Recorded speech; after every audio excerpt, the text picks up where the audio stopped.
अच्छा, ये कार्डियो की शॉर्ट केसेस की मैंने एक समराइज्ड वर्जन बनाया है एग्ज़ामिनेशन के लिए। जो लोग अपनी फ़र्स्ट या सेकंड अटैम्प्ट दे रहे हैं जिसमें पहले उन्होंने इतना ज़्यादा डिटेल से नहीं पढ़ा हुआ या मल्टीपल बुक्स नहीं पढ़ सकते, उनके लिए शॉर्टकट है ये। इसमें यह कि देखें, आपने कार्डियो का पेशेंट जब भी आपको एग्ज़ामिन करने का कहेंगे, वो कहेंगे एग्ज़ामिन दी प्रिकॉर्डियम। उसमें ध्यान ये रखना है कि पेशेंट का एक्सपोजर जो है वो आपने शर्ट उतरवानी ही उतरवानी है। फ़ीमेल पेशेंट है तो आपने बोलना है कि शर्ट उतार के, sir I want to take off the shirt if allowed, तो वो खुद ही आपको कह देगा कि नो, नॉट अलाउड। अगर मेल है तो वो फिर आपने उतरवानी ही है, उसमें बहुत चांस है कि आपकी कटिंग हो जाए नंबरों की। दूसरा ये है कि आपने देखना सिर्फ ये है कि जब आप इंस्पेक्शन कर रहे होते हैं कोई स्कार मार्क्स ना हो। पेशेंट के हाथ उठा के देखने हैं, क्योंकि बगल में भी कई दफ़ा स्कार्स होते हैं, ठीक है, वो देखना है। हाथ उठाने हैं दोनों साइडों से, और अगर कोई स्टेनोटमी का स्कार है वो देखना है, और कोई विजिबल पल्सेशंस अगर आपको नज़र आ रही हैं। कई दफ़ा एपिगैस्ट्रिक पल्सेशंस होती हैं, कई दफ़ा आपको स्टर्नम के ऊपर पल्सेशंस नज़र आ रही होती हैं, कई दफ़ा आपकी पूरी की पूरी जो एपिक्स एरिया है ना, एपिक्स बीट वाला एरिया, उस जगह पल्सेशंस होती हैं, आपको नज़र आ रही, विजिबल एपिक्स बीट भी होती है, ठीक है। ये तीन चीज़ें आपने, 2-3 चीज़ें इंपॉर्टेंट हैं जो इंस्पेक्शन पे आपने देखनी है।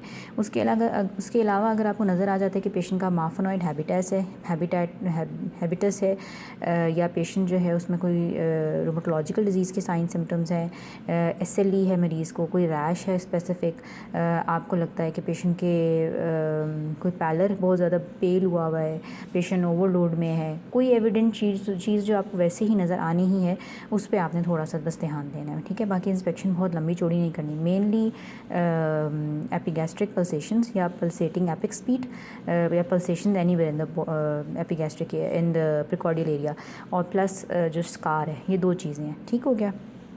फिर आपने पैल्पेशन स्टार्ट करनी है। पैल्पेशन में सबसे पहले apex beat is very important. अगर लोकेट हो जाती है तो ठीक है, अगर लोकेट नहीं होती तो आपने पेशेंट को ये 2 चीज़ें होती हैं, या तो आप पेशेंट को लेफ़्ट लैटरल करा के देख लें, उसमें पैल्पेट करके देखें, उससे भी अगर लोकेट नहीं होती तो फिर दूसरी साइड पे चेक करें। दूसरी साइड पे नहीं है अगर, तो फिर पेशेंट को थोड़ी सी काउंटिंग करवाएं या चलवा के फिर आप दोबारा एपिक्स बीट करवाते हैं। लेकिन ज़ाहिरी ऑफ कोर्स हमारे पास टाइम नहीं होता, तो अगर आपको नहीं लोकेट हो रही ना, तो आप एंड पे बोल दें कि sir I was not able to palpate the apex beat and because of the, या तो ओबेसिटी बोल दें, या अगर फीमेल है तो ब्रेस्ट टिश्यू बोल दें, ठीक है। तो ये एपिक्स बीट अगर आपको पैल्पेट नहीं हो रही, पैल्पेट हो रही है तो आपने देखना है कि 5th इंटरकॉस्टल स्पेस में है या 6th इंटरकॉस्टल स्पेस में है। अगर 5th में आप कहेंगे कि mid clavicular line 5th intercostal space lateral to the 5th lateral to the mid clavicular line in 5th intercostal space है, तो अनडिस्प्लेस्ड है, डिस्प्लेस्ड है, तो वो आपने बताना है, और कैरेक्टर क्या है, ठीक हो गया। ये 3 चीज़ें आपने ज़रूर बतानी है। एक तो जगह कि है कहाँ पे, डिस्प्लेस्ड या अनडिस्प्लेस्ड का वर्ड बोलना है, और कैरेक्टर ज़रूरी बोलना है। फिर आपने हीव के ऊपर कमेंट करना है कि है कि नहीं है, और फिर आपने P2 देखना है कि पैल्पेबल है या नहीं है। पैल्पेबल P2 बिल्कुल फील हो जाता है, और अगर P2 हमने पैल्पेबल देखना है, लेकिन हम A2 पे भी हमेशा चेक ज़रूर करते हैं, पैल्पेट ज़रूर, पैल्पेट आप करते हैं दोनों एरियाज़, ठीक है। फिर हमारे पास आता है ऑस्कल्टेशंस। ऑस्कल्टेशन में हमने स्टार्ट करना होता है एपिक्स एरिया से। एपिक्स बीट पे ऑस्कल्टेट करके देखेंगे कि आपको कोई मर्मर फील हो रहा है या नहीं हो रहा। अगर आपको मर्मर मिल जाता है एपिक्स एरिया में, तो वो ये देखें कि आप मिड डायस्टोलिक मर्मर है या पैनसिस्टोलिक मर्मर है। अब इन दोनों के जो कैरेक्टर्स हैं वो बिल्कुल डिफरेंट है। मिड डायस्टोलिक जो है ना, उसमें आप समझ लें कि डुडुम की आवाज़ आती है, जिस तरह आप समझें कि 2 बीट्स आपको फील होंगी। जबकि पैनसिस्टोलिक जो है उसमें गुड़ुम, मतलब जिस तरह आप कर लें कि समथिंग फ्लोइंग की आवाज़ आएगी, की आवाज़ आएगी, ठीक है। तो ये थोड़ा सा आप नेट से भी हार्ड साउंड सुने, उससे भी आपको आइडिया हो जाता है कि मिड डायस्टोलिक मर्मर जो इसमें डुडुम की आवाज़ आती है, और पैनसिस्टोलिक जो है इसमें फ्लोइंग आपको लगेगा कि टर्बुलेंस की आवाज़ है, ठीक है। अगर आपका मिड डायस्टोलिक मिल भी गया है ना, तो मिड डायस्टोलिक में यूजुअली एपिक्स बीट जो है वो डिस्प्लेस्ड नहीं होती है, और उसमें जो रेडिएशन होती है ना एक्सिला वाली, वो कई दफ़ा होती भी है लेकिन यूजुअली नहीं होती, ठीक है। रेडिएशन टू एक्सिला हो रहा है, बहुत अच्छा मर्मर है, तो मिड डायस्टोलिक नहीं होगा, वो पैनसिस्टोलिक ही होगा। पैनसिस्टोलिक मर्मर ज़्यादा अच्छे सुनाई देते हैं, रेडिएट भी बहुत अच्छा करते हैं, कई दफ़ा ऑल ओवर द चेस्ट भी फील हो रहे होते हैं। उसके बाद आपने फिर देखना है कि अगर तो आपको एपिक्स एरिया में कोई मर्मर नहीं मिला, तो आपने देखना है कि स्टर्नम के ऊपर नीचे कहीं मर्मर तो नहीं है। स्टर्नम के ऊपर जो मर्मर्स होंगे उसमें एक TR का मर्मर मिल सकता है, और एक आपको VST का मर्मर मिल सकता है, जो मैंने पहले भी बताया था अपनी पिछली वीडियो में कि वो पैनसिस्टोलिक मर्मर होता है, ठीक हो गया। अब TR का मर्मर जो है उसमें यही डिफरेंस होता है कि वो इंस्पिरेशन के ऊपर एसेंचुएट होता है, और जो VST होता है वो कहीं भी रेडिएट नहीं हो रहा होता, वो कहीं भी एसेंचुएट नहीं होता। फिर आपने देखना है TR और VST का मर्मर बहुत रेयरली रेयरली वो रखते हैं एग्ज़ाम में। नॉर्मली आपके पास MR या MS ही होता है एपिक्स एरिया पे, एपिकल एरिया पे। फिर आपने देखना है कि AR तो नहीं है। AR का मर्मर यूजुअली जो है ना वो आपको A2 A1 पे मिलता है, ऊपर करके होता है, लेकिन A2 पे भी मिल सकता है। दोनों एरिया को आपने अच्छी तरह ऑस्कल्टेट किया और AR का या AS का मर्मर अगर आपको मिल रहा है, अगर आपको कन्फ्यूजन हो रही है कि AS है कि AR है, बस आप ये देख लें कि कोई आपके पास जो कैरोटिड है वो पल्सेटिंग तो नहीं है।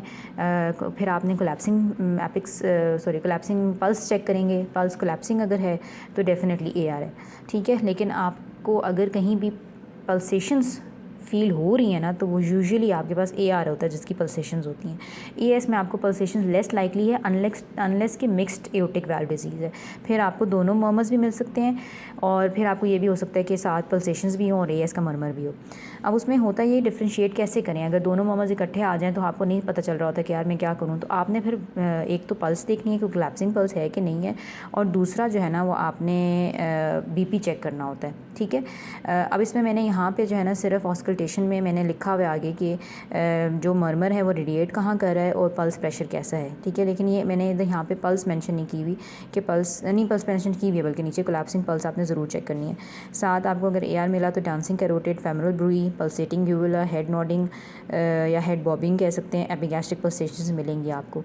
इसमें ये चीज़ होती है कि जब आप एक प्रिकॉर्डियम सुन रहे होंगे ना, तो आपने गौर से सुनना है कि MS अगर है मरीज़ के अंदर, आपको MS मिल गया और फिर आपको AR भी मिल रहा है, तो AR और MS के कैरेक्टर में फ़र्क होगा। वो चीज़ डिफ्रेंशिएट करना आपको आनी चाहिए कि दो मर्मर हैं इन द सेम प्रिकॉर्डियम, और एक मर्मर मिल जाने के बाद दूसरा मर्मर भूल नहीं जाना, वो बोलना है, उसके नंबर होते हैं। उसके बाद आपने पल्स चेक कर ली, प्रिकॉर्डियम कंप्लीट हो गया। ये आपका सारा कुछ तकरीबन विद मैनूवर्स आपने कराने हैं। सांस अंदर लें, सांस बाहर निकाल दें, रोक लें, ठीक है। अब ये दो मैनूवर्स होते हैं, ठीक है। मेनली जो एक मैनूवर होता है वो आपके लेफ़्ट साइडेड मर्मर्स को एसेंचुएट कर रहा होता है, जिसमें आपका MS, MR, AR और AS आ जाता है। और जो दूसरा मैनूवर होता है आपके राइट साइड के मर्मर्स को एसेंचुएट कर रहा होता है, इसमें TR और PS मतलब पल्मोनरी और ट्राइकस्पिड वाल्व आता है, ठीक है। अब जो इंस्पिरेशन होती है ना, उस पर आपके राइट साइड के मर्मर्स इन्हांस हो जाते हैं, जबकि जो एक्सपायरेशन वाले होंगे ना, उन पे आपके AR और MS इन्हांस हो जाएगा। अब वो आप हर जगह पे मत करवाएं, मेनली एक दफ़ा आप एपिक्स एरिया में करवा लें ये वाला मैनूवर, और एक जो है ना वो आप A1 या A2 पे करवा लें, ठीक है।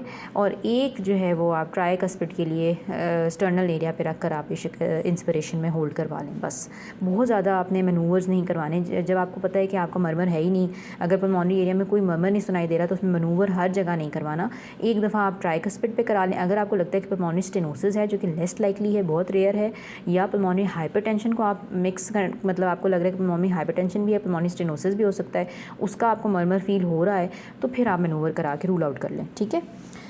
अच्छा, उसके बाद हमारे पास आते हैं पल्स में आपने मेनली ये देखना है कि कैरेक्टर कैसा है, कोलैप्सिंग है या नहीं है। नॉर्मली आपके पास MR में भी कोलैप्सिंग पल्स आ सकती है, वैसे AR में ही होती है, लेकिन जो कोलैप्सिंग पल्स है ना वो हाइपर डायनामिक सर्कुलेशन की वजह से होती है, तो वो मल्टीपल जगहों पे आपको मिल सकती है, लेकिन बहुत अच्छी कोलैप्सिंग पल्स आपको AR में मिलती है। आपने पेशेंट का हाथ जो है वो अपनी फिंगर्स से आप पहले एक बार जब आप पेशेंट एग्जामिनेशन से पहले ना वीडियो ज़रूर देख लीजिएगा कोलैप्सिंग पल्स कैसे चेक करते हैं। कंधे में हाथ रखना नहीं भूलना, ये नहीं भूलना कि पेशेंट को बोलना है आपने कि जी कंधे में दर्द तो नहीं है, ये नहीं भूलना आपने, ठीक हो गया। अच्छा, उसके बाद आपने BP ज़रूर चेक करना है। पल्स के बाद BP is very important. Cardio के केस में BP नहीं भूलना। फिर टेम्परेचर भी कार्डियो में नहीं भूलना, क्योंकि इन्फेक्टिव एंडोकार्डाइटिस का जो पेशेंट होगा ना, उसको फीवर हो सकता है एक्टिवली। तो उसमें अगर आपके पास मर्मर बहुत स्लाइट सा है, फ्लो मर्मर टाइप आ रहा है, तो फिर आपका पेशेंट हो सकता है कि इन्फेक्टिव एंडोकार्डाइटिस का हो, स्पेशली लॉन्ग केस में, ठीक है। तो उसमें आपने टेम्परेचर ज़रूरी चेक करना है। वैसे शॉर्ट केस में भी चेक कर लें, बहुत अच्छा उसमें आपका मतलब एक इमेज आता है कि पेशेंट कम्प्लीटली आपने देखा है, ठीक हो गया।